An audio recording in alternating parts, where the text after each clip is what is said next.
जैसे ही गोली मेरे दिल के आर पार हुई, अचानक समय रुक गया। तभी मेरे सामने यमराज प्रकट हुए। उन्होंने कहा कि मेरे पास सिर्फ 15 सेकंड बचे हैं। इन 15 सेकंड के दौरान मैं जब चाहूं समय को रोक या चला सकती हूं, लेकिन समय पूरा होते ही मेरी मौत तय है। मरने से पहले मैं यह जानना चाहती थी कि मुझे गोली किसने मारी। पहली बार पीछे मुड़ने की कोशिश की, लेकिन जैसे ही समय चलाया, गोली का दर्द वापस आ गया और मैं सफल नहीं हो पाई। अब 14 सेकंड बचे थे। इस बार मैंने दर्द सहते हुए दोबारा पीछे देखा और आखिरकार हमलावर का चेहरा देख लिया। हैरानी की बात यह थी कि वह मेरी ही एक मरीज की बेटी थी। मुझे लगा कि शायद वह अपनी माँ की मौत का बदला लेने आई है, लेकिन मुझे पता था कि मैंने अपना फर्ज ईमानदारी से निभाया था। इसलिए मैंने तय किया कि बचे हुए समय में उसे पकड़वाने की पूरी तैयारी करूंगी। सबसे पहले मैंने मेज पर रखा आटा जमीन पर बिखेर दिया, फिर एयर कंडीशनर बंद कर दिया, जिससे आवाज पर चलने वाली लाइट बंद हो गई। अब अगर वह कमरे में आएगी तो उसके पैरों के निशान साफ दिखाई देंगे। इसके बाद मैंने मेज ठीक की और एक मार्कर उठाकर मेज पर लड़की का नाम बड़े बड़े अक्षरों में लिख दिया। यमराज मेरा मजाक उड़ाने लगे कि इतना बड़ा नाम लिखने की क्या जरूरत है, लेकिन यही मेरी योजना का हिस्सा था। मैंने फूलदान तोड़ दिया, जिससे उसका पानी पूरी मेज पर फैल गया। फिर एक पेन उठाकर बहुत दूर फेंक दिया। अब अगर लड़की मेरा लिखा नाम मिटाने की कोशिश करेगी तो उसे दूसरा पेन इस्तेमाल करना पड़ेगा और बाद में पुलिस आसानी से समझ जाएगी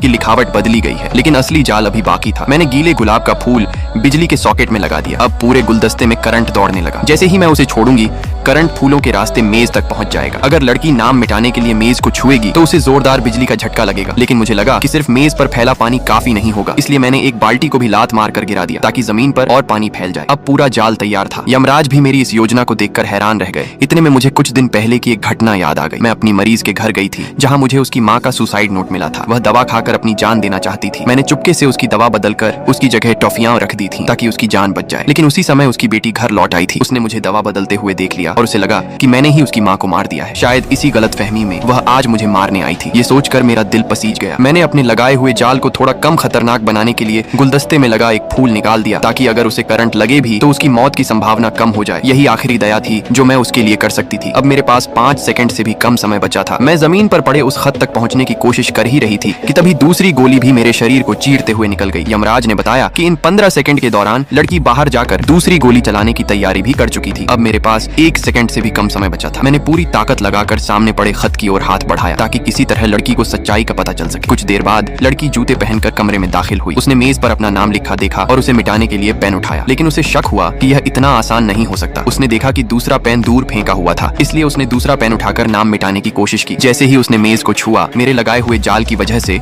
उसे जोरदार बिजली का झटका लगा और वह वहीं बेहोश होकर गिर पड़ी। होश आने पर उसने बाहर किसी के कदमों की आवाज सुनी। घबराकर उसने जल्दी से अपना नाम मिटाया। तभी उसकी नजर मेरे हाथ में पकड़े हुए लिफाफे पर पड़ी। वह लिफाफा लेकर वहां से भाग गई। लिफाफा खोलते ही उसे अपनी माँ का सुसाइड नोट मिला।